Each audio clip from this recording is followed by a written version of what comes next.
आइए हम आज की इबादत को शुरू करेंगे। प्रभु यीशु क्रिस्त के नाम से मैं आज की इस प्रातःकालीन आराधना में आप सबका स्वागत करता हूँ। यीशु ने कहा, जीवन की रोटी मैं हूँ, जो मेरे पास आता है वो कभी भूखा न होगा और जो मुझ पर विश्वास करता है वो कभी प्यासा नहीं होगा। यीशु ने कहा कि यदि कोई मुझसे प्रेम करे तो मेरे वचन के अनुसार आचरण करेगा, तब मेरा पिता उससे प्रेम करेगा और हम उसके पास आएंगे और उसके साथ निवास करेंगे। परमेश्वर का हम आज की सुबह धन्यवाद करते हैं। आज अगस्त माह का ये पहला रविवार है। आज 2 अगस्त 2026 है और अब तक इस वर्ष के लगभग 7 महीने बीत चुके हैं। ये 8वां महीना प्रभु ने दिया है और क्रिसमस तक लगभग हम लोगों के 5 महीने बाकी रह जाएंगे। सो बीते 7 महीनों के लिए धन्यवाद करेंगे। आने वाले 5 महीनों के लिए प्रभु की आशीष मांगेंगे और विशेष रूप से आज की सुबह जो परमेश्वर ने एक बड़े अनमोल उपहार के रूप में हम लोगों को दिया है, उसके लिए हम परमेश्वर का धन्यवाद करेंगे। उन लोगों के लिए भी हम प्रार्थना करेंगे जो बीमार हैं, बीमारी के बिस्तर पर हैं, किसी पीड़ा में हैं, परेशानी में हैं, पारिवारिक समस्याएं हैं, मानसिक समस्याएं हैं। हम उनको भी याद करेंगे जो प्रभु के नाम के लिए और प्रभु के काम के लिए सताए जाते हैं, जिनका उत्पीड़न होता है। और हम उन लोगों के लिए भी प्रार्थना करेंगे जो प्रभु के कामों में रुकावट डालते हैं, प्रभु के लोगों को बदनाम करते हैं। आज की सुबह एक धन्यवाद की सुबह है। आज की सुबह प्रभु के नजदीक आने की सुबह है। आज की सुबह प्रभु यीशु क्रिस्त को अपने व्यक्तिगत उद्धारकर्ता के रूप में स्वीकार करने की सुबह है। आप जहां से भी इस ऑनलाइन इबादत में शामिल हैं, मेरी प्रभु से प्रार्थना है कि आपकी इस आराधना को वो स्वीकार करे और जहां पे भी आप इस समय उपस्थित हैं, उस स्थान को पवित्र आत्मा अपनी उपस्थिति से भर दे। सो आइए हम थोड़ा सा समय दुआओं में चलेंगे और हम प्रार्थना करेंगे। दयालु सामर्थ्य अनुग्रहकारी पिता परमेश्वर, सारे संसार के स्वामी, बड़े विश्वास के साथ प्रभु, बड़े आदर के साथ हम एक धन्यवादी हृदय लेकर यीशु आपके कदमों में आते हैं और आपका धन्यवाद करते हैं प्रभु, क्योंकि आप धन्यवाद, स्तुति, प्रशंसा और महिमा के योग्य परमेश्वर हैं प्रभु। प्यारे खुदावंद, इस नई भोर के लिए, नई सुबह के लिए हम आपका धन्यवाद करते हैं प्रभु जी। जबकि बहुत सारे लोगों की आंखें प्रभु आज की सुबह नहीं खुली हैं, वो प्रभु बहुत सारी योजनाओं के साथ में पिता परमेश्वर जब आज के दिन में प्रवेश करना चाहते थे प्रभु, उसके पहले ही प्यारे खुदावंद वो आप में रैलत कर गए, आप में सो गए प्रभु। पर आपने हमें अवसर दिया है प्रभु, और आपके वचन में हम पढ़ते हैं पिता कि जीवित ही परमेश्वर की आराधना कर सकते हैं। परमेश्वर का धन्यवाद करते हैं प्रभु। हम आपका धन्यवाद करते हैं प्रभु, क्योंकि आपने हमें जीवित रखा इस संसार में। और हमारी प्रार्थना है पिता कि जब तक भी ये जीवन है, इस शरीर में प्रभु सांसें चलती हैं, पिता हम आपसे लिपटे रहें, आपके काम को करते रहें। और प्यारे खुदाबंद, जो आपकी योजनाएं हैं उसके अनुसार प्रभु हम आपकी कलीसिया को परमेश्वर पिता आशीष दें पिता। मान प्रभु, हम लोगों के लिए दुआ मांगते हैं प्यारे खुदाबंद, जो किसी तकलीफ में है, संकट में है पिता परमेश्वर, पीड़ा परेशानी में है प्रभु जी, आप उन पर दया करना परमेश्वर। कि समर्थी प्रभु वो जहां पे भी हैं, यीशु आपके नाम की महिमा उनके द्वारा होने पाए प्रभु। प्यारे खुदाबंद, आज की सुबह हम diocese of Lucknow, church of North India के हमारे तमाम ऑनरेबल ऑफिस बेरर्स के लिए प्रार्थना करते हैं प्रभु।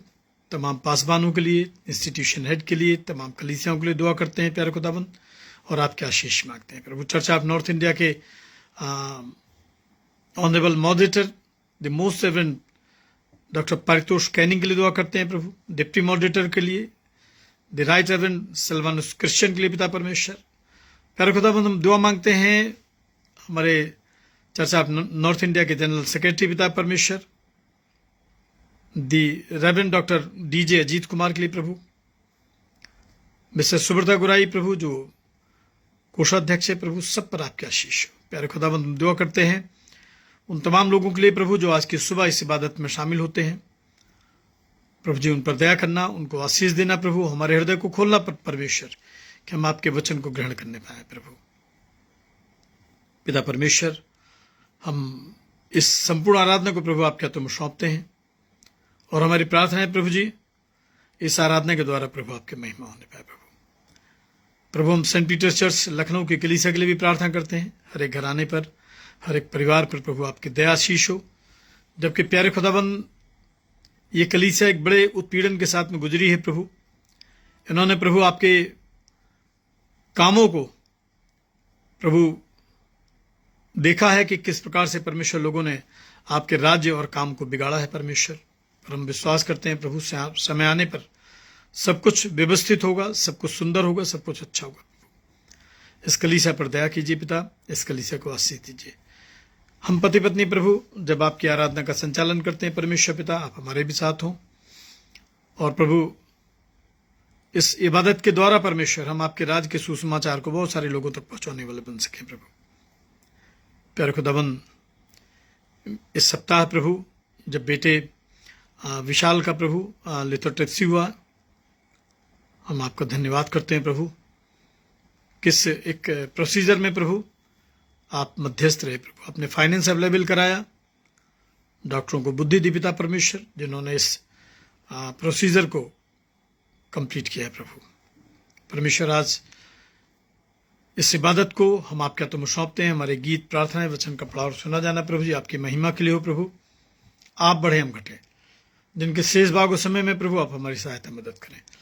हमारे उद्धारकर्ता प्रभु यीशु ख्रिस्त के धन्य पवित्र नाम से दुआ को मांगते हैं, आमीन।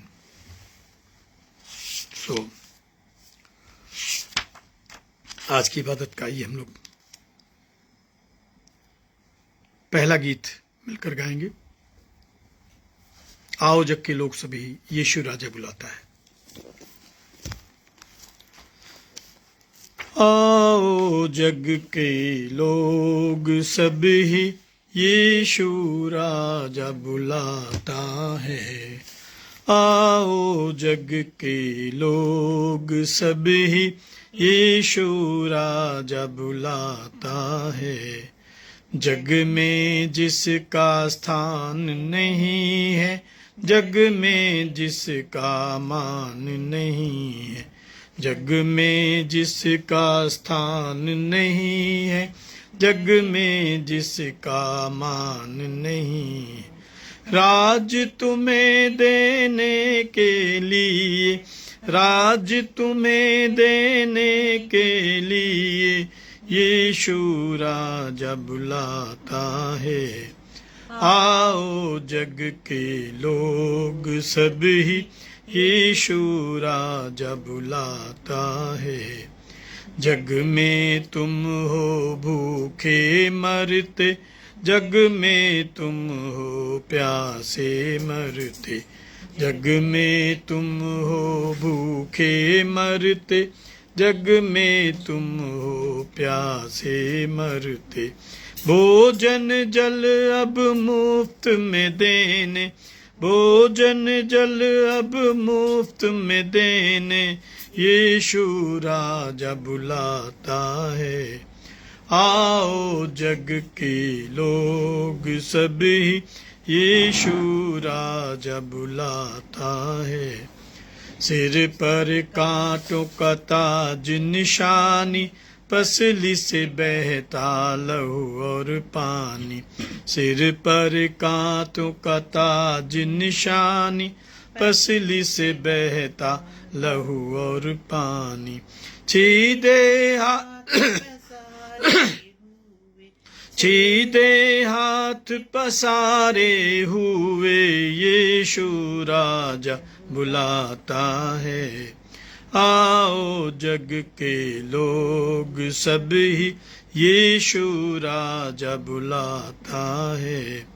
आओ भाइयों, आओ बहनों, आकर उसको परखो देखो।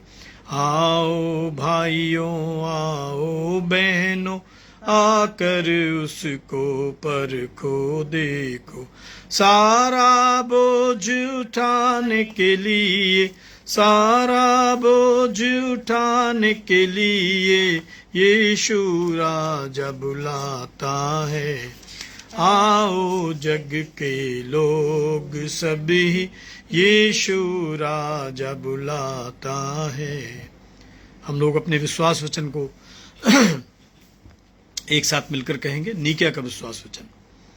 हम एक परमेश्वर सर्वशक्तिमान पिता पर विश्वास करते हैं। वह स्वर्ग और पृथ्वी का और समस्त दृश्य एवं अदृश्य वस्तुओं का करता है। हम एक प्रभु यीशु ख्रीस्त पर विश्वास करते हैं। वो परमेश्वर का एकलौता पुत्र, सर्वयुगों से पहले पिता से उत्पन्न, परमेश्वर से परमेश्वर, ज्योति से ज्योति, सत्य परमेश्वर से सत्य परमेश्वर, किरत नहीं वरन उत्पन्न है। उसका और पिता का तत्व एक है। उसी के द्वारा सब वस्तुएं बनी। हम मनुष्यों के लिए और हमारे उद्धार के निमित्त वह स्वर्ग से उतर आया। पवित्र आत्मा की सामर्थ्य से वो कुंवारी मरियम से जन्मा और मनुष्य बना। पुन्तियुस पिलातुस के शासन में वो हमारे क्रूस पर चढ़ाया गया। उसने दुख भोगा, वह मरा और गाड़ा गया। पवित्र शास्त्र के कथन के अनुसार वह तीसरे दिन जी उठा। वो स्वर्ग पर चढ़ गया और पिता की दाहिनी ओर विराजमान है। वो जीवतों और मृतकों का न्याय करने के लिए महिमा के साथ फिर आएगा और उसके राज का कभी अंत न होगा। हम पवित्र आत्मा पर विश्वास करते हैं। वो प्रभु और जीवन दाता है। वो पिता और पुत्र से निकलता है। पिता और पुत्र के साथ उसकी आराधना और स्तुति की जाती है। वह नबियों के द्वारा बोला। हम एक पवित्र सार्वलौकिक और प्रेरित कलीसिया पर विश्वास करते हैं। हम पापों की क्षमा के लिए एक बपतिस्मे को मानते हैं। हम मृतकों के पुनरुत्थान की और आने वाले के जीवन की प्रतीक्षा करते हैं। आमीन।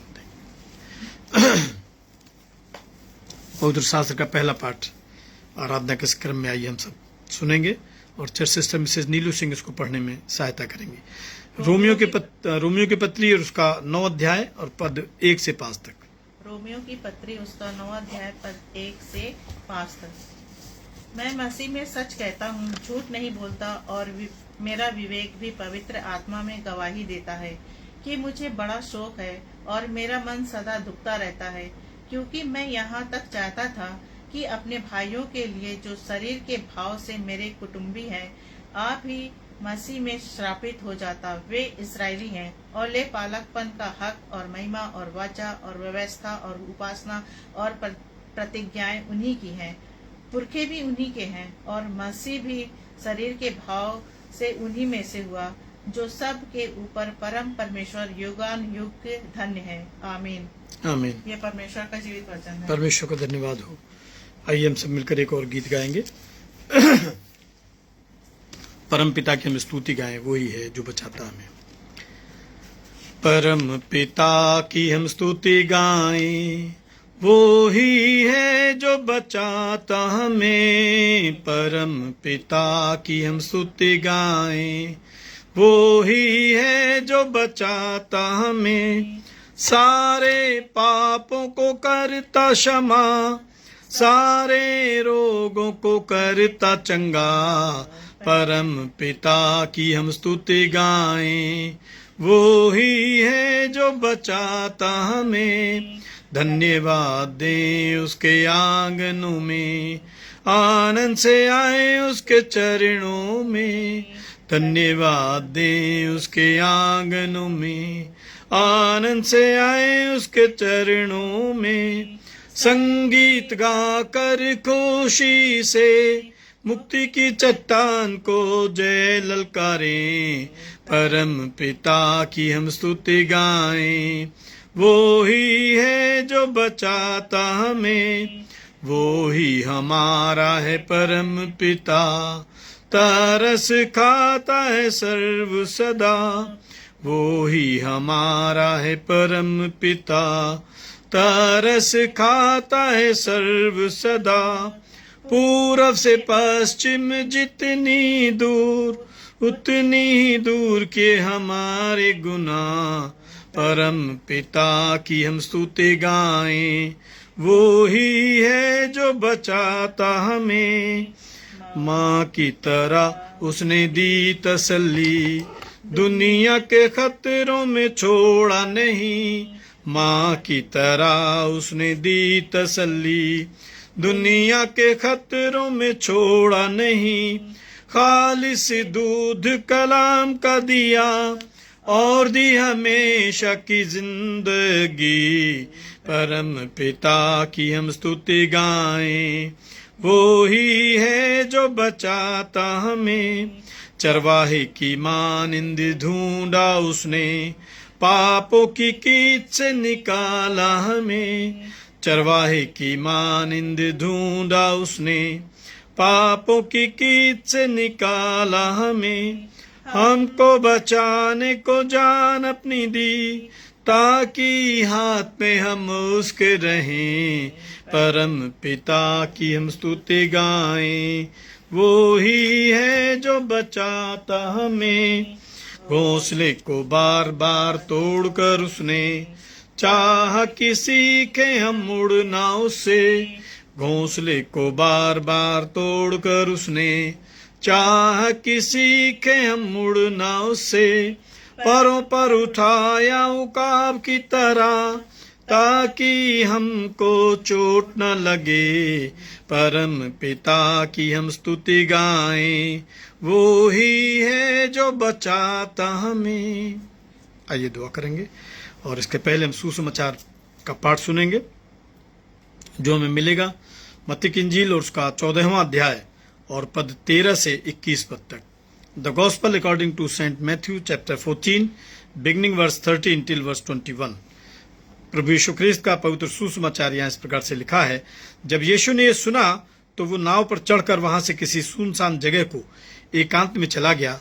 लोग ये सुनकर नगर नगर से पैदल ही उसके पीछे हो लिए, और उसने निकलकर एक बड़ी भीड़ देखी और उन पर तरस खाया और उनके बीमारों को चंगा किया।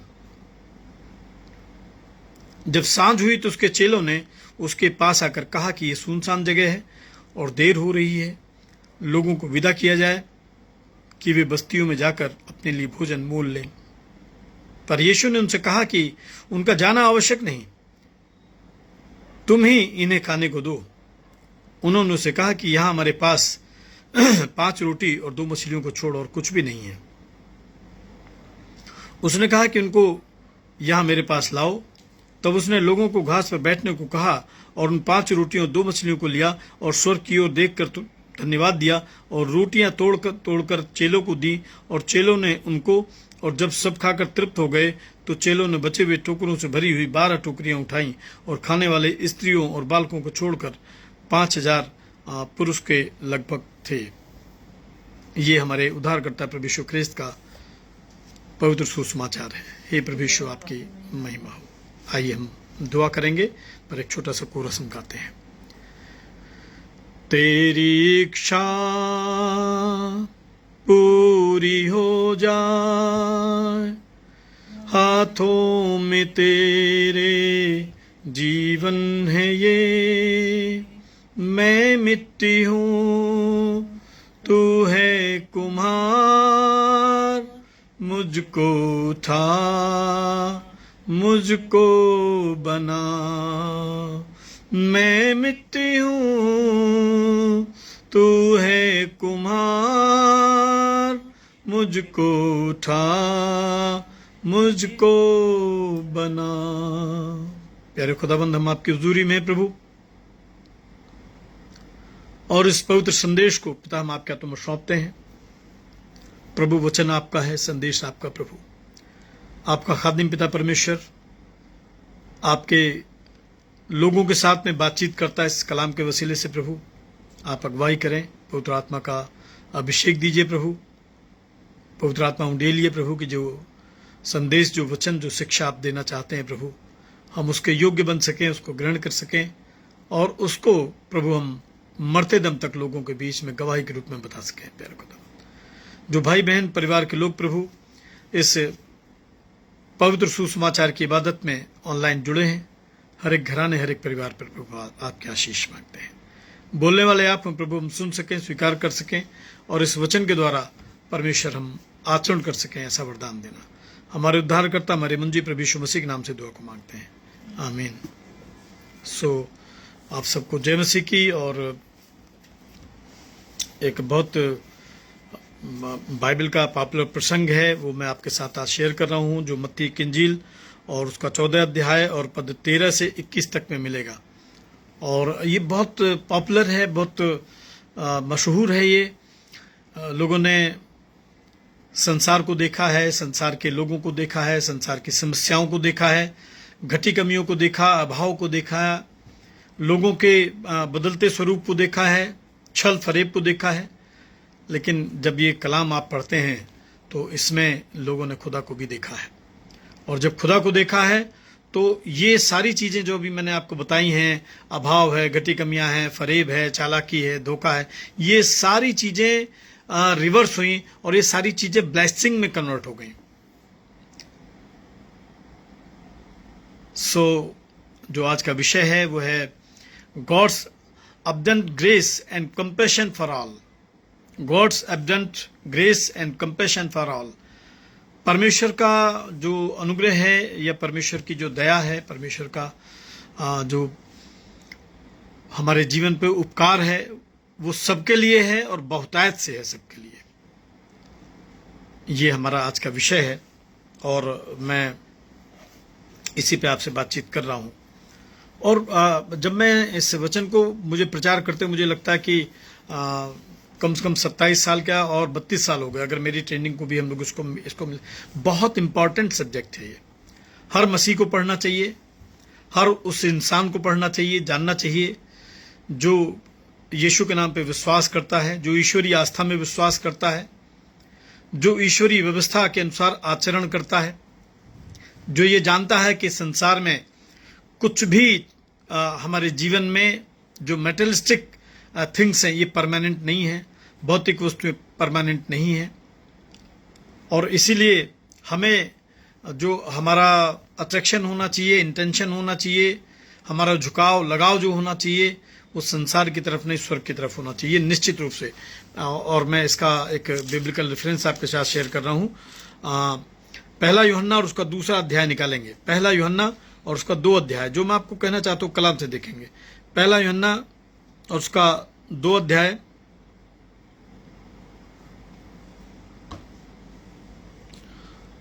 और उसके 17 पद में लिखा है कि संसार और उसकी अभिलाषाएं दोनों मिटते जाते हैं। संसार और उसकी अभिलाषाएं दोनों मिटते जाते हैं, जो परमेश्वर की इच्छा पर चलता है वो सर्वदा बना रहता है। संसार मिटता जाता है, अभिलाषाएं मिटती जाती हैं। जो कल हमारे साथ थे, हमारे बीच में थे, वो आज हमारे बीच में नहीं है। लेकिन खुदा के कलाम में लिखा है कि जो परमेश्वर की इच्छा को अपने जीवन में पूरा करता है, उसको व्यक्तिगत रूप से स्वीकार करता है, वो हमेशा बना रहता, हमेशा। और इसीलिए जब आप फिलिपियों की पत्री पढ़ेंगे तो इसमें बड़ा मुझे लगता है कि बहुत जोर दिया गया इस बात पे कि जैसा यीशु मसीह का स्वभाव था वैसा ही तुम्हारा भी स्वभाव हो। फिलिपियों 2 और उसके 5 पद में लिखा है, जैसा मसीह यीशु का स्वभाव था, बार बार पढ़िए, बार बार समझिए, इसको एक गुरु मंत्र के रूप में स्वीकार कीजिए और याद करते रहिए, जैसा मसीह यीशु का स्वभाव था वैसा ही तुम्हारा भी स्वभाव हो। गलतियां कम होती जाएंगी जैसे जैसे इस वचन को आप दोहराएंगे, पढ़ेंगे, सुबह शाम पढ़िए। अगर आपकी राइटिंग अच्छी है, लेखन अच्छा है, इसको लिख के अपने दरवाजों चौखटों पे टांग दीजिए, जैसा मसीह यीशु का स्वभाव था वैसा ही तुम्हारा भी स्वभाव हो। और इसको आप पूरा पढ़िएगा।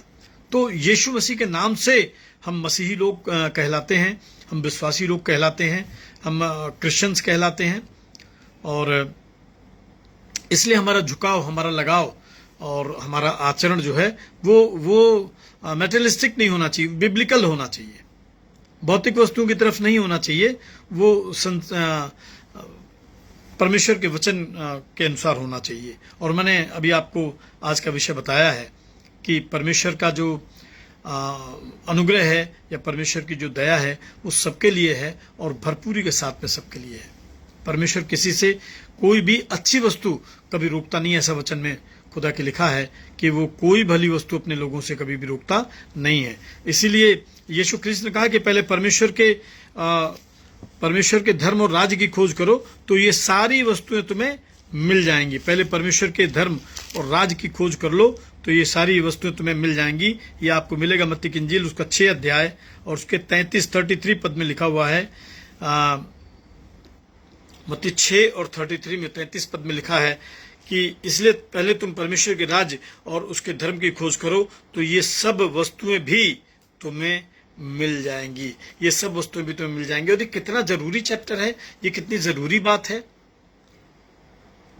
4 सुसमाचार बाइबल की 67 बुक्स जो हैं बाइबल की जो 66 किताबें हैं उनमें ये है 39 बुक्स ओल्ड टेस्टामेंट में है और 27 न्यू टेस्टामेंट में है। इनको जब आप कंक्लूड करेंगे, इनको जब आप जोड़ेंगे तो 66 बुक्स हैं। इन 66 किताबों की जो 4 किताबें हैं, जिसको नए विधान की पहली 4 किताबें कहते हैं, जिनको सुसमाचार कहते हैं, चारों सुसमाचार में इन घटनाओं को एक साथ लिखा गया है। और क्या क्या घटना का वर्णन है कि यीशु क्रिस्त ने 5,000 लोगों को या 5,000 से ज्यादा लोगों को बहुत कम खाने में, जिसकी मात्रा क्या है, एक आदमी के लिए भी शायद वो पूरा ना हो, 5 रोटी और 2 मछली, इसमें 5,000 से ज्यादा लोगों को खुदा ने फीड किया है। और इसके रेफरेंसेज मैं आपको बता रहा हूं, मत्ती की इंजील और उसका 14 अध्याय और उसके 13 से 21 जो कि आज का हमारा गॉस्पल पोर्शन है, और मरकुस की इंजील उसका 6 अध्याय और पद 30 से 44 में, लूका की इंजील उसका 9 अध्याय और पद 10 से 17 में, यूहन्ना की इंजील उसका 6 अध्याय पद 1 से 14 में। क्या है, क्या घटना है ये जो चारों सुसमाचार में इसको लिखना पड़ा? जब हम परमेश्वर के पीछे चलते हैं या परमेश्वर को ग्रहण करते हैं या हम परमेश्वर का अनुसरण करते हैं, उसके फॉलोवर्स बनते हैं, तो उस समय हमें ये सोचने की आवश्यकता नहीं है कि हमारी जरूरतें कैसे पूरी होंगी, हमारे साथ क्या होगा। अब जैसे ही हमने परमेश्वर को अपना जीवन दिया, जैसे ही अपने आप को हमने परमेश्वर के हाथों में सौंप दिया, आपको मालूम है अब हम नहीं हैं, पर हमारे अंदर एक नई पर्सनैलिटी जो ईश्वरीय व्यक्तित्व होता है उसका निर्माण हो जाता है। गलातियों की पत्री निकालेंगे और मैं एक ऐसे शख्सियत के बारे में, गलातियों की पत्री साहब के बारे में बताऊंगा जो ख्रीस्त विरोधी था, जो प्रभु के कामों को बिगाड़ने वाला एक शख्स है। और जैसे ही उसने खुदा को कबूल किया, जैसे ही खुदा ने उसको अपने हाथों में लिया, आपको मालूम है एक कंप्लीट रिफॉर्मेशन हुआ। वो जो विरोध में कार्य करने वाला था, अगेंस्ट कार्य करने वाला था, प्रभु के कामों को बिगाड़ने वाला शख्स जो था, वो बनाने वाला शख्स बन गया। और बाइबल में एटलीस्ट ऑफिशियली जब हम इसका अध्ययन करते हैं तो उसने 13 बुक्स, 13 किताबें अकेले लिखी हैं। और उसकी एक राइटिंग मैं आपके साथ में शेयर कर रहा हूं। गलातियों की पत्री उसका 2 अध्याय और उसके 20 पद में लिखा हुआ है, गलातियों 2:20 में मैं आपके साथ शेयर करूं, मैं मसीह के साथ क्रूस पे चढ़ाया गया हूं। मैं मसीह के साथ क्रूस पे चढ़ाया गया हूं। ये जो शख्स है, ये यीशु मसीह के 12 चेलों में से नहीं है। रात भर जाग कर दुआ करके खुदा ने इसको नहीं चुना है। हाँ, चुना तो है इसको लेकिन जो 12 शिष्य समूह, उसमें पौलुस नहीं है। उसका जीवन देखिए, उसकी गवाही देखिए, उसके काम देखिए, उसका भरोसा, उसका विश्वास देखिए। मैं मसीह के साथ क्रूस पे चढ़ाया गया हूं, अब मैं जीवित न रहा पर मसीह मुझ में जीवित है। मैं जीवित नहीं रहा। जैसे खुदा को कबूल किया, जैसे खुदा के हाथों में जिंदगी अपनी सौंपी, हमारी अपनी सोच, हमारी अपनी विचारधारा, चालाकियां, फरेब, धोखा, चिंता, भूख, बीमारी, अभाव, ये सब पौलुस कहते हैं कि सब क्रूस पे चढ़ा दिया गया। मेरे साथ मेरी भावनाएं, सब कुछ क्रूस पे चढ़ा दिया गया। और अब मैं जीवित नहीं हूं, पर मसीह मुझ में जीवित है। और मैं जो शरीर में अब जीवित हूं, तो केवल उस विश्वास से जीवित हूं जो परमेश्वर के पुत्र पर है, जिसने मुझसे प्रेम किया और मेरे लिए अपने आप को दे दिया। मैंने बताया कि बाइबल की बड़ी मशहूर घटना है, आसानी से संडे स्कूल में पढ़ाई जाती है। सबको लगभग, मुझे लगता है कि जो बाय बर्थ क्रिश्चियन हैं, उनको सबको ये रटी हुई बात है। सब बातों में सारी बातें ठीक हैं। चारों सुसमाचार में इस घटना का वर्णन किया गया है, याद है। लेकिन इंडिविजुअली इस घटना पे हमारा कितना पर्सनली फेथ है, कितना बिलीव है, कितना हम इस पे ट्रस्ट कर पाते हैं, ये आज का विषय। परमेश्वर तो भरपूरी के साथ में देता है। हम परमेश्वर को प्रतिदान क्या करते हैं? इससे ज्यादा बड़ा दान और क्या होगा? बाइबल में लिखा, जिसने अपने निज पुत्र को भी न रख छोड़ा वरन उसे हम सब के लिए दे दिया, वो उसके साथ हमें और सब कुछ क्यों नहीं देगा? सोचिए, बाइबल में लिखा कि जिसने अपने निज पुत्र को भी न रख छोड़ा वरन उसे हम सब के लिए दे दिया, तो वो उसके साथ हमें और सब कुछ क्यों नहीं देगा? तो ये हमारे विश्वास की बात है। और बाइबल में लिखा हुआ है, जब आप लूका की इंजील उसका 6 अध्याय और उसके 38 पद को देखते हैं,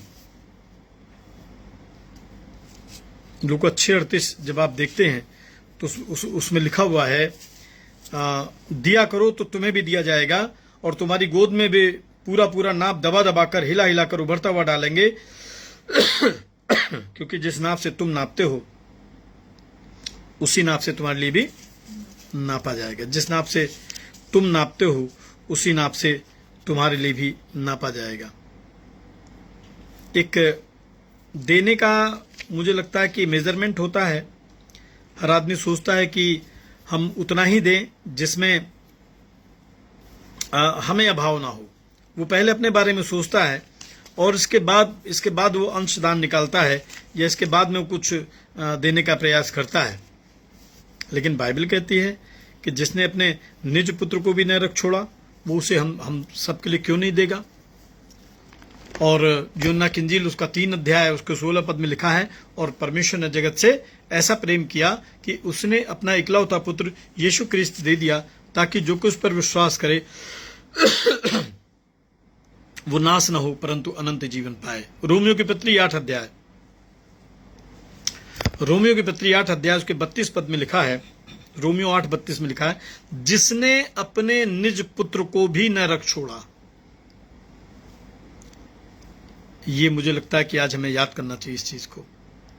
स्वर्ग की सबसे कीमती, स्वर्ग का सबसे बड़ा दान हम लोगों को मिला है और उस दान का नाम है यीशु क्रिस्त। और आज भी हम छोटी छोटी चीजों पर, जब हमारी योजना के अनुसार नहीं होता है, हमारे मांगने के अनुसार नहीं होता है, जो हमारी प्लानिंग है फ्यूचर के लिए, फैमिली के लिए, पर्सनल हमारी जो नीड है, वो प्लानिंग जब हम देखते हैं कि उस अनुसार नहीं हो रही है तो कई बार हम डाउट करते हैं कि ईश्वर है भी या नहीं है। लेकिन बाइबल कहती है जिसने अपने निज पुत्र को भी न रख छोड़ा परंतु उसे हम सब के लिए दे दिया, वो उसके साथ हमें और सब कुछ क्यों नहीं देगा? उसके साथ हमें और सब कुछ क्यों नहीं देगा? रोमियो की पत्री 8 अध्याय और 32 पद में ऐसा लिखा हुआ है। अच्छा, ये जो घटना है इसमें कुछ लोग हैं, 5 रोटी और 2 मछली वाले घटनाक्रम में जो चारों सुसमाचारों में वर्णन किया गया है। अभी जब आप मत्ती की इंजील पढ़ेंगे तो उसके 14 अध्याय के 12 पद में लिखा हुआ है कि हेरोदेस ने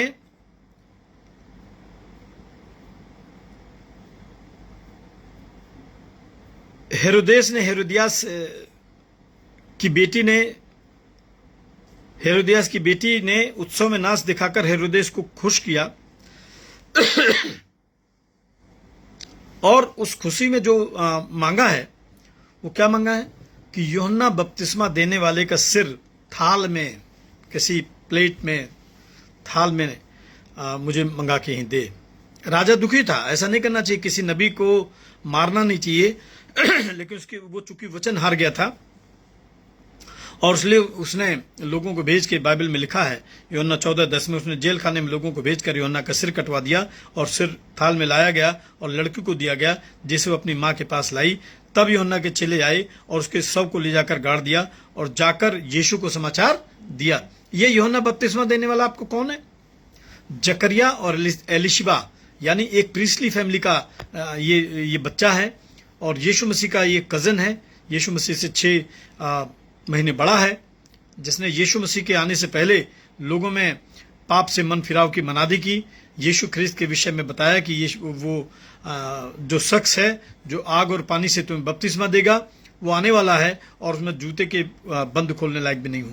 सोचिए, यीशु ख्रिस्त को जब बताया गया कि उसकी मृत्यु हो गई है और बहुत ब्रूटल मर्डर उसका हुआ, बहुत बुरी तरीके से उसको मारा गया है, यीशु ख्रिस्त मेंटली उस समय बीइंग अ ह्यूमन, एक मनुष्य होने के नाते कितना डिस्टर्ब हुआ होगा। और उसके तुरंत बाद बाइबल में लिखा है 13वें पद में, जब यीशु ने यह सुना तो नाव पर चढ़कर वहां से किसी सुनसान जगह एकांत में चला गया। लोग ये सुनकर नगर नगर से पैदल ही उसके पीछे हो लिए। क्राइस्ट इस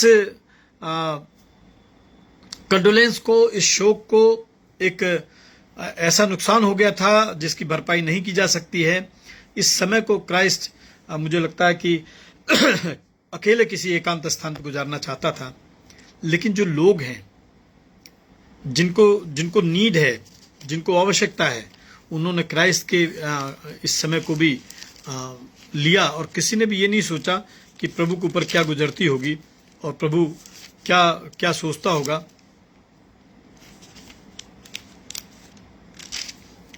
यीशु ने कहा, यूहन्ना की इंजील उसका 6 अध्याय निकालेंगे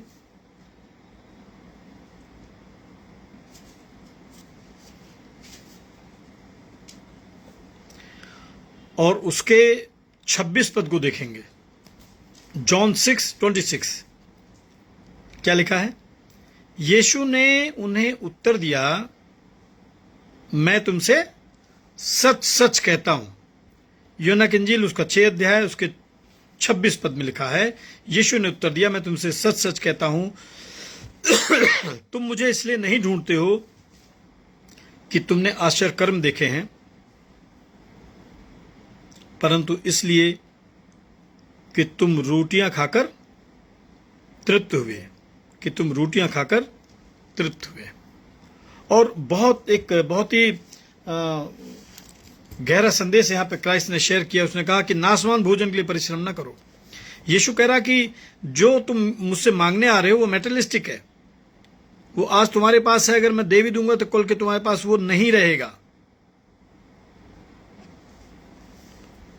परंतु उस भोजन के लिए जो अनंत जीवन तक ठहरता है, जिसे मनुष्य का पुत्र तुम्हें देगा, क्योंकि पिता अर्थात परमेश्वर ने उसी पर छाप लगाई है।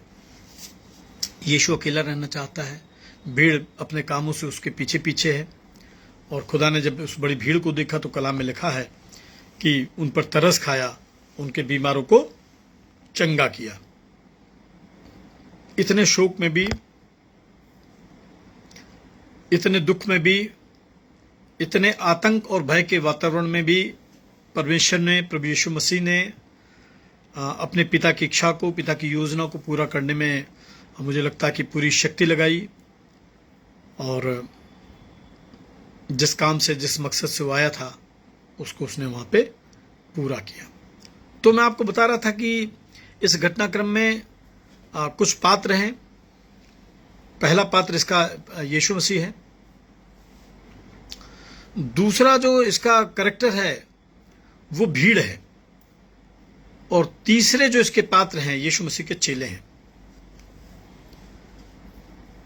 और जो चौथा पात्र इसका है वो है जिसने यीशु ख्रिस्त को अपना भोजन सौंप दिया। तो पहला पात्र मैंने आपको यीशु मसीह के विषय में बताया, वो संसार का सृष्टि करता है, सृष्टि की सारी वस्तुओं का क्रिएटर है, मास्टर है, रचनाकार है। वो उनकी आयु जानता है, आवश्यकताएं जानता है, और उसको मालूम है कि आने वाले समय में कौन सी वस्तुएं उनके लिए लाभ की हैं, कौन सी वस्तुएं उनकी हानि की हैं, कौन सी वस्तुओं को कब प्रदान करता है।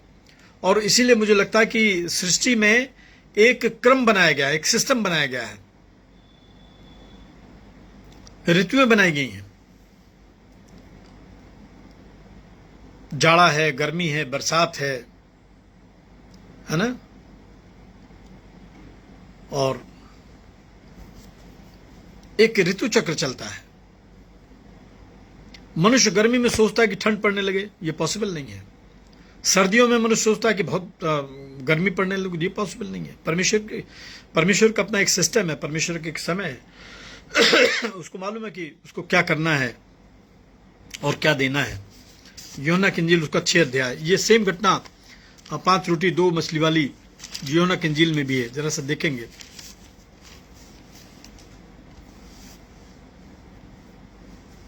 यूहन्ना 6:5 में लिखा है कि जब यीशु ने अपनी आंखें उठाकर के एक बड़ी भीड़ को अपने पास आते देखा तो फिलिप्पुस से क्या कहा, हम इनके भोजन के लिए कहां से रोटी मोल लाएं। यीशु कह रहा फिलिप्पुस से, चेलों से, इनकी इतनी बड़ी भीड़ है, इनके लिए भोजन कहां से आएगा। और कलाम में लिखा, जब 6वां पद पढ़ेंगे, उसने ये बात उसे परखने के लिए कही थी, क्योंकि वो आप जानता था कि क्या करेगा। कभी कभी परमेश्वर हमारी समस्याओं को हमारे ऊपर छोड़ देता है कि हम खुद उसमें उसका समाधान ढूंढें।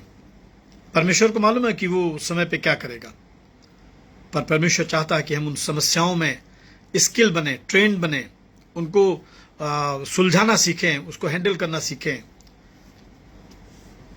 सब कुछ ईश्वर भरोसे नहीं रखा जा सकता है, खुद भी कर्म करने पड़ते हैं। बिना काम किए, बिना कर्म किए, बाइबल में लिखा है कि हम मरे हुए विश्वास को लेके ढो रहे हैं और जी रहे हैं। याकूब की पत्री देखेंगे। इसलिए काम करना है, और यीशु ख्रिस्त विश्वासियों को चाहता है कि वो कार्य करें। याकूब की पत्री निकालेंगे और उसका 2 अध्याय और उसके 14 पद में लिखा है, याकूब 2:14 में लिखा है, हे मेरे भाइयों, यदि कोई कहे कि मुझे विश्वास है पर वो कर्म न करता हो तो इससे क्या लाभ। क्या ऐसा विश्वास कभी उसका उद्धार कर सकता है। याकूब 2:14 मैंने पढ़ा, 17 भी देखिए। वैसे विश्वास भी यदि कर्म सहित ना हो तो अपने स्वभाव में मरा हुआ। खुदा जानता था कि उसको क्या करना है। तो पहला कैरेक्टर यीशु मसीह है, जो जानता है कि क्या होने वाला है। दूसरे जो पात्र हैं इस घटनाक्रम के, एक बड़ी भीड़ है। भीड़ यीशु मसीह के पीछे सुबह से शाम तक। आप जरा सोचिए, भीड़ की जो मेंटालिटी है, क्या उस क्राउड में किसी को पहले से मालूम था कि जब यीशु के पीछे चलेंगे तो हमें लंच मिलेगा, हमें खाना मिलेगा? किसी को भी नहीं मालूम। कोई भी नहीं जानता था कि जिस क्रिएटर के पीछे चल रहे हैं, जिस मास्टर के पीछे चल रहे हैं, वो उनकी छोटी सी छोटी जरूरत को भी पूरा करने की सामर्थ्य रखता है। वो सिर्फ लोगों को बचाने, लोगों के लिए अपना बलिदान देने नहीं आया था, लोगों की आवश्यकता पूरा करने भी आया था। इसीलिए उसके रेजरेक्शन के बाद में जब चेले बैकस्लाइड हुए, लौट गए अपने अपने पेशे की तरफ, तो पुनरुत्थान के बाद यीशु मसीह 40 दिन तक लोगों के बीच में अलग अलग स्थानों पे परमेश्वर के राज का प्रचार किया, ऐसा वचन में लिखा है। और वो चेलों को मिला, और कला में लिखा है कि उनके लिए यीशु ख्रिस्त ने अर्ली इन द मॉर्निंग, बिल्कुल भोर में, भुनी हुई मछली और रोटियों की व्यवस्था की थी। ब्रेकफास्ट का भी इंतजाम उसने किया था। तो ये भीड़ है, यीशु मसीह के पीछे है, और उन्हें नहीं मालूम कि उनको लंच मिलेगा, लेकिन प्रभु को मालूम है कि उनके लिए क्या करना है। प्रभु हमारी आवश्यकताओं को जानता है। अगर प्रभु के पीछे चलते हैं तो मेरे प्रियो, आज मैं आपसे कहना चाह रहा हूं कि संसार को मत देखिएगा, संसार को बनाने वाले परमेश्वर की तरफ देखिएगा, उस क्रिएटर की तरफ देखिएगा जिसने दुनिया बनाई है। और ये शाम तक ये जो क्राउड है, जो भीड़ है, ये कितनी भीड़ है। 21 पद को देखेंगे, मत्ती 14:21 देखेंगे और कलाम में लिखा है, और खाने वाले स्त्रियों और बालकों को छोड़कर, खाने वाले स्त्रियों और बालकों को छोड़कर, यानी बालकों और स्त्रियों ने भी भोजन किया है। क्या लिखा है? 5000 पुरुषों के लगभग थे। मत्ती की इंजील 14 अध्याय और उसके 21 पद में ऐसा लिखा है, खाने वाले स्त्रियों और बालकों को छोड़कर 5000 पुरुषों के लगभग थे। तो 5000 अगर पुरुष थे और हर पुरुष के साथ मुझे लगता है कि वो अपनी पत्नी को जरूर लाया होगा, क्योंकि स्त्रियों का वर्णन किया गया है। तो ये 10,000 हो गए। और अगर वो अपने बच्चों के साथ में भी आए, क्योंकि बालकों को वर्णन भी है, बालक ने ही रोटी दी है, और अगर उस परिवार में हस्बैंड वाइफ के साथ में एक बालक भी है तो कितने हो गए? 15,000। और अगर किसी के 2 या 3 बच्चे हुए तो ये क्राउड कितना हो गया? लगभग 20,000, 25,000। इतना बड़ा क्राउड है, इतना बड़ा क्राउड है। यीशु के पीछे चले हैं तो उन्होंने सब कुछ यीशु मसीह पे छोड़ दिया, सब कुछ। और जब सब कुछ यीशु मसीह पे छोड़ दिया तो यीशु मसीह ने उनकी सारी आवश्यकताओं को भी पूरा किया सब जरूरतों को पूरा किया खुदा ने उनके। एक मैं आपको इलस्ट्रेशन बताना चाह रहा हूं, इसको मैंने पहले भी बताया है। ये क्या उपहार है? यूहन्ना पढ़ेंगे तो खुदा ने चेलों से कहा कि भाई मेरे पास कुछ लेके आओ। मांगने से पहले, प्रार्थना से पहले प्रभु को ग्रहण करें। इसके तुरंत बाद एक काम करना है कि प्रभु को अर्पण कर देना है। प्रभु को देना सीखिए। और मुझे लगता है कि ये जो घटना 14 चारों सुसमाचार में लिखी, उसका एक मकसद है कि अपने क्रूस के पहले, अपने सेक्रीफाइस से पहले, अपने क्रूसिफिक्शन से पहले खुदा चाहता था कि चेले इस बात को सीखें। उसके पीछे चलने वाले लोग इस बात को सीखें कि उनको देना भी है, सिर्फ मांगना नहीं है। बाइबल में कहा क्योंकि वो आप जानता था कि उसको क्या करना है।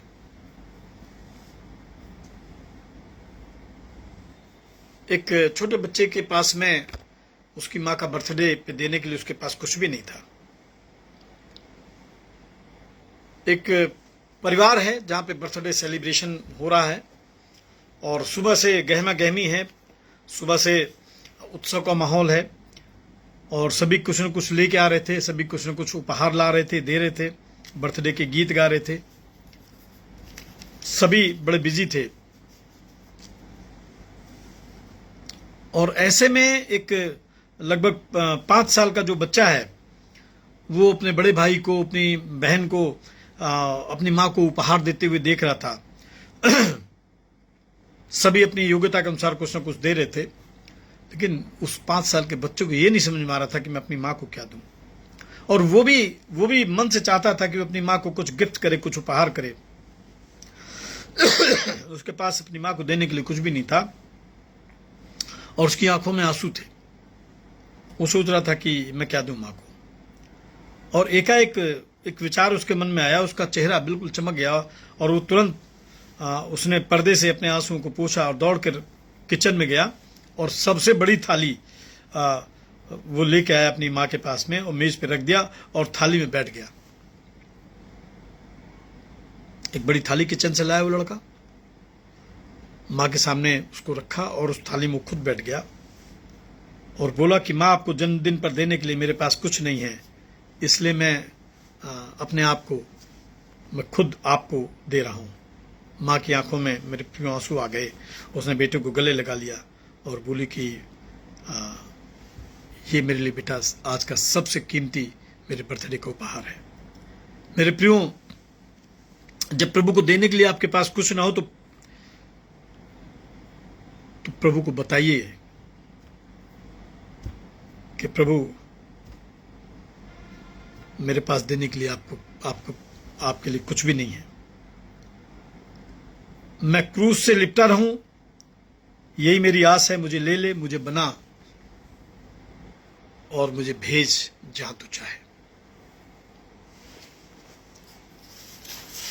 इस बड़ी भीड़ ने जब यीशु को ग्रहण किया तो उन्होंने सोचा नहीं था कि उनको लंच मिलेगा। खुदा उनकी परवाह करेगा। और मैंने बताया कि इसका जो तीसरा जो पात्र हैं वो यीशु मसीह के चेले हैं।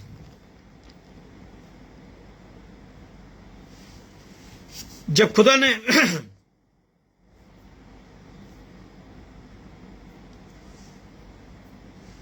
भीड़ को देखा माने समस्याओं को देखा, प्रॉब्लम्स को देख रहे हैं। और क्या कह रहे हैं खुदा से जाके? मत्ती की इंजील उसका 14 अध्याय। जब सांझ हुई तो उसके चेलों ने उसके पास आके कहा कि ये सुनसान जगह है। प्रॉब्लम्स देख रहे हैं, सुनसान जगह है और देर हो रही है। नेगेटिविटी देखिए। और लोगों को विदा किया जाए कि वे बस्तियों में जाकर अपने लिए भोजन मोल ले लें। यानी वो अपने गांव में नहीं है, अपने घरों के आसपास नहीं, दूर हैं। वो कह रहे हैं कि उनको भेज दे कि यहां से रोटी मोल ले लें। यूहन्ना की इंजील 6 अध्याय निकालेंगे। यूहन्ना की इंजील उसका 6वां अध्याय।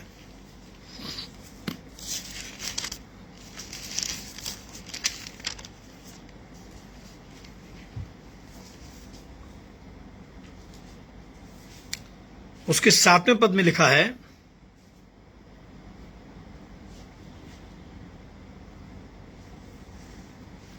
फिलिप्पुस ने आकर उसको उत्तर दिया, 200 दिनार की रोटी भी उनके लिए पूरी नहीं होगी कि उनमें से हर एक को थोड़ी थोड़ी मिल जाए। और चेलों में से समौन पतरस के भाई अंद्रियास ने कहा कि यहां एक लड़का है जिसके पास जौ की 5 रोटी 2 मछलियां हैं, परंतु इतने लोगों के लिए वे क्या हैं? वो समस्या देख रहे हैं। ये नहीं देख रहे कि जो मास्टर है, जो समस्याओं का पूरा एक सॉल्यूशन है, वो उनके पास में बैठा हुआ है। वो खुदा को नहीं देख रहे हैं। बहुत जीवन में समस्याएं बढ़ती तब हैं जब हम खुदा को नहीं देखते हैं, प्रॉब्लम्स को देखते हैं, लोगों को देखते हैं, निराशाओं को देखते हैं, अंधकार को देखते हैं और नेगेटिविटी हमारे अंदर आने शुरू हो जाती है। जब से प्रभु जीवन में आया, एक बात मैं आपको बता रहा हूं कि प्रभु अकेले जीवन में नहीं आया। जब से एक अन्य जाति परिवार से प्रभु को मैंने स्वीकार किया, आप विश्वास करिए, डे वन से प्रभु को स्वीकार करने के तुरंत बाद से प्रभु समस्याओं को लेकर आया, समस्याओं के बीच में हम लोगों को रखा। जब प्रभु को स्वीकार किया, हमारा परिवार विरोधी हो गया, आसपास के लोग विरोधी हो गए, पूरा सारा शहर, सारा जमाना दुश्मन हो गया। प्रभु को स्वीकार करते घर बार छोड़ दिया, रोजगार छोड़ दिया, ट्रेनिंग में आए।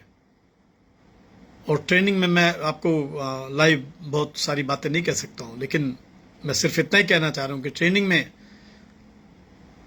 जब हमारी बेटी खुशबू का जन्म होने वाला था, उस समय बड़ी दुर्भाग्यपूर्ण परिस्थितियों में हम लोगों को ट्रेनिंग से बाहर कर दिया गया। खुशबू का जन्म हुआ, अद्भुत रीति से हुआ। कभी मैं इसका वचन, इसकी गवाही आपके साथ शेयर करूंगा। प्रभु ने सब पूरा किया, हॉस्पिटल के बिल, हमारे एकोमोडेशन को, हमारे खाने को, सब प्रभु ने देखा। दोबारा ट्रेनिंग में लाया, हमारी ट्रेनिंग कंप्लीट हुई। तो प्रभु अगर आपके जीवन में है तो समस्याएं निश्चित आएंगी, इसको आप समझ लीजिए। अगर सुसमाचार आप पढ़ते हैं तो एक घटना का जिक्र किया गया है।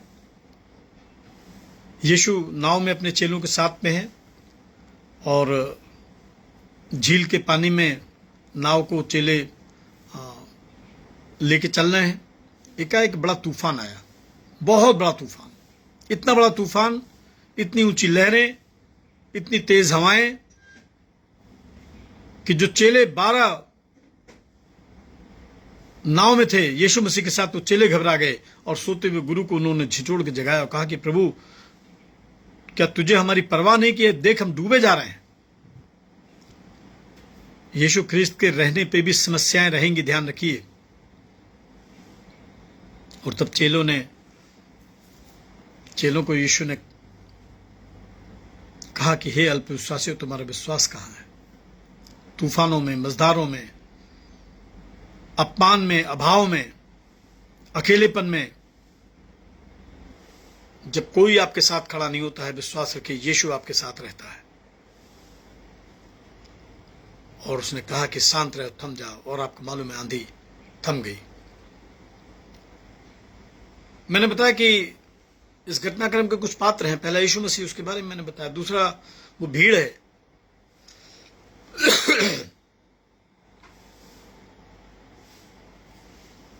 और तीसरे पात्र यीशु मसीह के चेले हैं।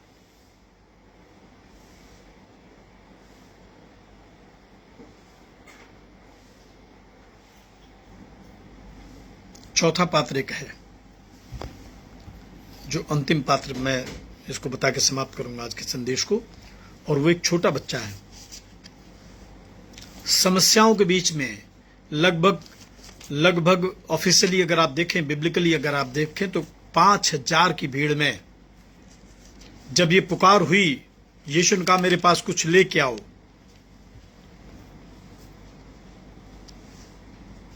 तो उस भीड़ में सिर्फ एक 8 साल का जो बालक है वो वॉलंटियर हुआ। अंद्रियास ने कहा कि यहां एक लड़का है जिसके पास जौ की 5 रोटियां और 2 मछलियां हैं। वो बच्चा वॉलंटियर है, और ये बहुत महत्वपूर्ण शख्स है। ये बहुत महत्वपूर्ण शख्स है। वो भी और लोगों की तरह यीशु मसीह के पीछे हो लिया, यीशु मसीह के पीछे चला। उसने भी यीशु मसीह पर विश्वास किया। और लोगों की तरह वो भी अपना लंच साथ में लाया होगा। एक गरीब परिवार का बच्चा है, वो भी चाहता तो 4999 शख्स जब उन्हें पता लगा कि कुछ आवश्यकता है, और वो देने को तैयार नहीं है, तो वो भी चाहता चुप हो जाता। लेकिन उसने अपने आप को अर्पण किया। 5 रोटी और 2 मछलियां, 5 रोटी और 2 मछलियां। लूका की इंजील 9 अध्याय।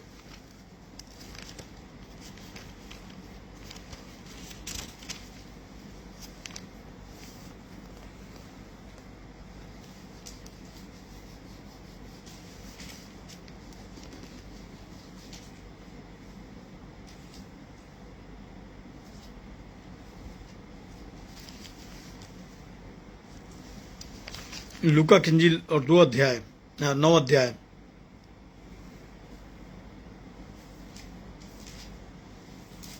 यीशु ने कहा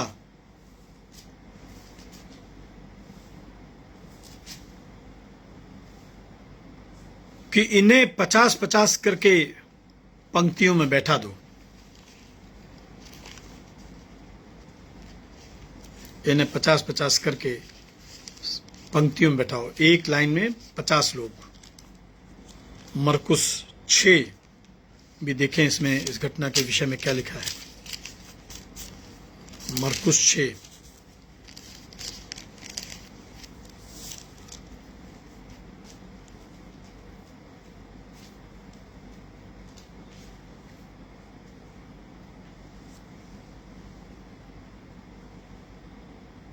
और उस 6 में अगर आप देखेंगे तो उसमें लिखा हुआ है, उसने 38 पर देखेंगे, मरकुस 6:38, उसने उनसे कहा कि जाकर देखो तुम्हारे पास कितनी रोटियां हैं। उन्होंने मालूम करके कहा कि 5 और 2 मछली भी। 5 और 2 मछली भी। उस लड़के ने भोजन, जो 5 रोटी और 2 मछली था, वो सब यीशु मसीह को दे दिया। टोटल सारा भोजन दे दिया।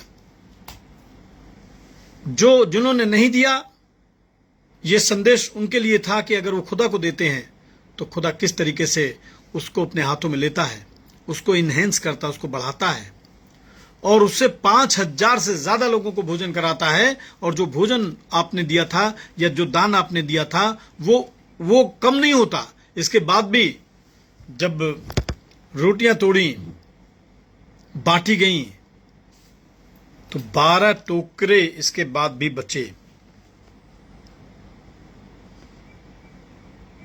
मत्ती की इंजील उसका 14 अध्याय 20 पद में लिखा है, जब सब खाकर तृप्त हो गए तो चेलों ने बचे हुए टुकड़ों से भरी हुई 12 टोकरियां उठाई। भरी हुई 12। कई बार हम कंप्लेंट करते हैं कि हमारे पास नहीं है, कैसे देंगे, फीस देनी है, घर का किराया देना है, बिजली का बिल देना है, बहुत सारी बातें हैं, बहुत सारी चीजें हैं जो हमें हमारे धार्मिक कार्यों को, हमारे विश्वास को बढ़ाने से रोक देती हैं मेरे प्रियो।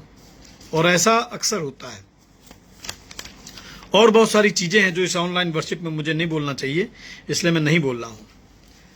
लेकिन मकीदुनिया की कलीसिया के विषय में पौलुस ने क्या लिखा है, 2 कुरिन्थियों उसका 8 अध्याय देखेंगे। कुछ पद मैं आपके साथ शेयर कर रहा हूं। 2 कुरिन्थियों उसका 8 अध्याय। अब हे भाइयों, हम तुम्हें परमेश्वर के उस अनुग्रह के समाचार देते हैं जो मकीदुनिया की कलीसियाओं पर हुआ, कि क्लेश की बड़ी परीक्षा में, उनके बड़े आनंद और भारी कंगालपन में उनकी उदारता और भी बढ़ गई। उनकी उदारता बढ़ गई। कब कब बढ़ी है? क्लेश में, कंगालपन में, जब वो गरीब हैं, उनके पास देने के लिए नहीं है। और कला में लिखा है, उनके विषय में मेरी ये गवाही है कि उन्होंने अपनी सामर्थ्य भर, वरन सामर्थ्य से भी बाहर मन से दिया। और इसीलिए बाइबल रिकमेंड करती है, 2 कुरिन्थियों 8वां अध्याय 7वें पद को पढ़िए, उसमें लिखा है, इसलिए जैसे हर बात में अर्थात विश्वास, वचन, ज्ञान और सब प्रकार के यत्न में, उस प्रेम में जो तुम हमसे रखते हो बढ़ते जाते हो, वैसे ही दान के काम में भी आगे बढ़ते जाओ। खुदा सब कुछ पूरा करता है, खुदा सब कुछ पूरा करेगा, क्योंकि जिसको हमने स्वीकार किया है वो संसार का स्वामी है, वो सब वस्तुओं का निर्माण करने वाला परमेश्वर है। उसी में होकर ये सृष्टि सांस लेती है, उसी में होकर सब वस्तुएं फूलती और फलती हैं और आशीष की उनसे मिलती है। इसलिए बाइबल में लिखा है, इब्रानियों 13:16 अगर आप पढ़ेंगे, हे प्रियो भलाई करना और उदारता दिखाना न भूलो। हे प्रियो भलाई करना और उदारता दिखाना न भूलो, क्योंकि ऐसे बलिदानों से परमेश्वर प्रसन्न होता है। मैं आपको गवाही दे रहा हूं। एक खुदा के खादिम के रूप में मैंने आपको बताया कि यीशु मसीह को जब स्वीकार करते हैं तो समस्याओं को स्वीकार करते हैं, समस्याओं के समाधान के रूप में यीशु मसीह को स्वीकार करते हैं। समस्याएं तो आती हैं, लेकिन मैं विटनेस के रूप में आपको बता रहा हूं कि प्रभु आपको कभी भूखा नहीं रहने देगा। इतनी समस्याओं के बीच में, इतने अभाव के बीच में हर रोज परमेश्वर अपने दूतों को आपके लिए भेजेगा और वो आपको भोजन कराएंगे। अगर पहला राजा और उसका 17 अध्याय अगर आप देखेंगे, पहला राजा उसका 17 अध्याय अगर आप देखेंगे तो एक खुदा का नबी है, खुदा का खादिम है, एलिया। और आपको मालूम है कलाम में लिखा है, 2 राजा 17 अध्याय और उसके 3 पद से 2-3 पद में आपके साथ पढ़ रहा हूं, सुनिए। तब यहोवा का ये वचन उसके पास पहुंचा कि यहां से चलकर पूर्व की ओर जा और करीत नामक नाले में जो यर्दन के पूर्व में है छिप जा।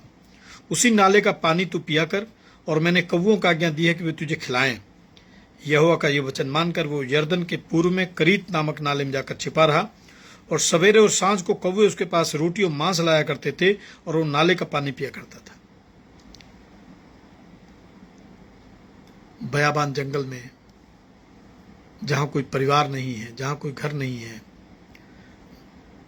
जहां कोई साधन नहीं है कि आदमी भोजन कर ले, उस मरुस्थल में, उस वीराने में खुद आपके भोजन की व्यवस्था करता है। कलाम में लिखा, पहले परमेश्वर के राज्य और धर्म की खोज करो तो सब वस्तुएं तुम्हें मिल जाएगी। मैं उन लोगों के लिए एक बार फिर से शुक्रिया अदा कर रहा हूं जो ऐसे समय में खुदा के दूत बनकर मेरे पास आए और परमेश्वर के द्वारा हम लोगों की बहुत सारी आवश्यकताओं को पूरा किया। परमेश्वर आपको आशीष दे। आइए प्रभु की प्रार्थना मिलकर एक साथ कहेंगे। हे हमारे पिता, तू जो स्वर्ग में है, तेरा नाम पवित्र माना जाए, तेरा राज्य आए, तेरी इच्छा जैसे स्वर्ग में पूर्ण होती वैसे पृथ्वी पर भी हो। हमारे दिन भर की रोटी आज हमें दे, हमारे अपराधों को क्षमा कर जैसे हमने अपने अपराधियों को क्षमा किया है, और हमें परीक्षा में ना पड़ने दे परंतु बुराई से बचा, क्योंकि राज्य, पराक्रम और महिमा वो सर्वदा तेरे ही है। आमीन। अब हमारे प्रभु यीशु ख्रीस्त का अनुग्रह, परमेश्वर पिता का प्रेम, पवित्र आत्मा की संगति सहभागिता सर के साथ, प्यारे खुदाबंद आज की सुबह इस ऑनलाइन इबादत में शामिल हर एक जीवन परिवार के साथ प्रभु तमाम मसीह ईमानदारों के साथ प्यारे खुदाबंद अब से लेकर होता रहे। आमीन। Thank you Jesus. आप सबको जय मसीह की। परमेश्वर का अनुग्रह, परमेश्वर की दया आपके साथ बनी रहे, और प्रार्थना करें मेरे लिए। और हमें विश्वास है कि प्रभु बहुत जल्दी हमें इन मुश्किलों से, इन समस्याओं से, इन परेशानियों से बाहर निकालेगा। जय मसीह की। खुदा आपके साथ हो।